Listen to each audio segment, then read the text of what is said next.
सभी प्रतिभागियों को भाग 3 में स्वागत है।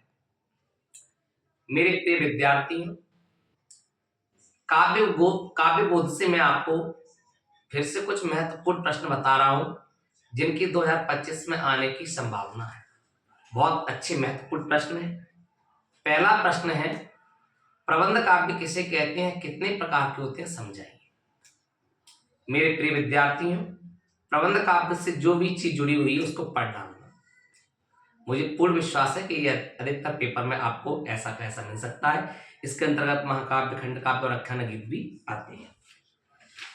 एक और चीज मेरे प्यारे विद्यार्थियों, रस की निष्पत्ति कैसे होती है, ये प्रश्न भी अच्छा है।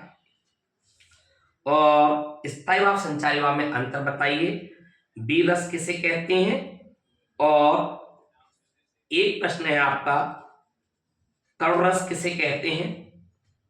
इन दोनों प्रश्नों को अच्छे से याद करके जाना। अब तक मेरे द्वारा 4 प्रश्न बताए जा रहे हैं काव्य बोध से। मेरे प्रिय विद्यार्थी, फिर एक और बता दूं, अलंकार में आता है कि अलंकार किसे कहते हैं, कितने प्रकार के होते हैं, ये एक प्रश्न है। इस साल जो आने की संभावना है वो है संदेह अलंकार। नाम से ही पता चल रहा है कि संदेह बहुत अच्छा प्रश्न है। इसके अलावा एक विरोधाभास अलंकार भी है। ये दोनों प्रश्नों को, विरोधाभास अलंकार और संदेह अलंकार और अलंकार किसे कहते हैं, इनको पढ़ के जाना। छंद में से प्रश्न आता है, छंद किसे कहते हैं, ये कितने प्रकार के होते हैं, समझाइए। तो पता है आपको, मात्र और बड़े छंद होते हैं, इसको पढ़ जाना। 2 प्रश्न फिर बता रहा हूं, सवैया किसे कहते हैं और कवित छंद किसे कहते हैं। 5, 3, 8 प्रश्न और हो गए भैया आपके लिए। शब्द गुण कितने प्रकार के होते हैं, समझाइए। तो ओज गुण, माधुर गुण और प्रसाद गुण। मुझे ऐसा लगता है कि इस साल प्रसाद गुण आपके पेपर में आने की संभावना है। इसके अलावा मुझसे कोई प्रश्न छूट गया हो तो मैं एक बार टॉपिक को देख लूं, कुछ छूट तो नहीं रहा है आपके लिए। काव्य करा दिए मैंने आपको, काव्य बता दिए, रस बता दिए, अलंकार बता दिए, छंद बता दिए, शब्द गुण बता दिए। एक बार फिर इस पर दिला दूं आपको द्वारा से पुनः। प्रबंध काव्य किसे कहते हैं, कितने प्रकार के होते हैं, समझाइए, इसको पढ़ के जाना। रस में बता दो, रस की परिभाषा पढ़ के जाना।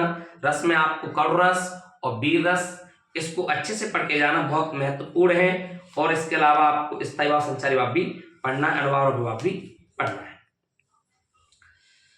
इसके अलावा छंद में छंद की परिभाषा पढ़ के जाने, कितने प्रकार के होते हैं। इसमें से कवि तो सवैया को पढ़ के जाना है, ये बहुत महत्वपूर्ण प्रश्न है।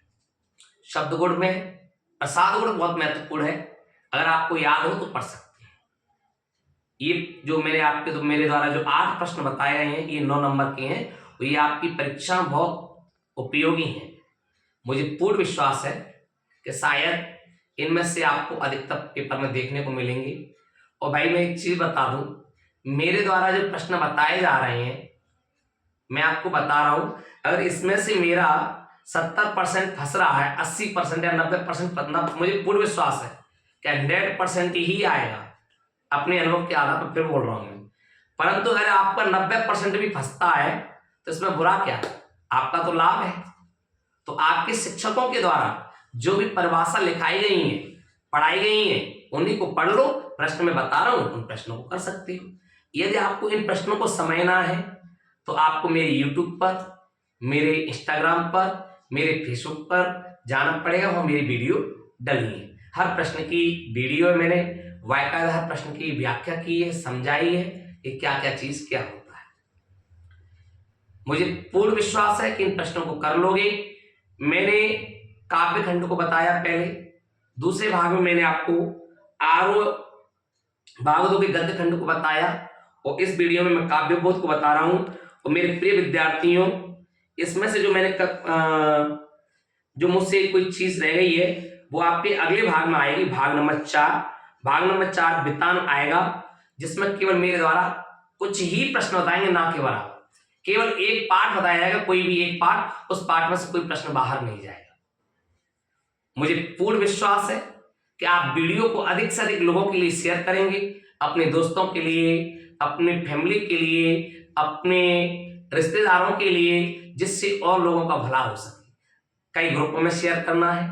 अच्छा लगता है तो कमेंट करें, लाइक करें, शेयर करें और इंस्टाग्राम को हमारे को फॉलो कर लेना। आपको इसके अलावा यूट्यूब को सब्सक्राइब कर लेना। अच्छा लगे तो शेयर जरूर करें।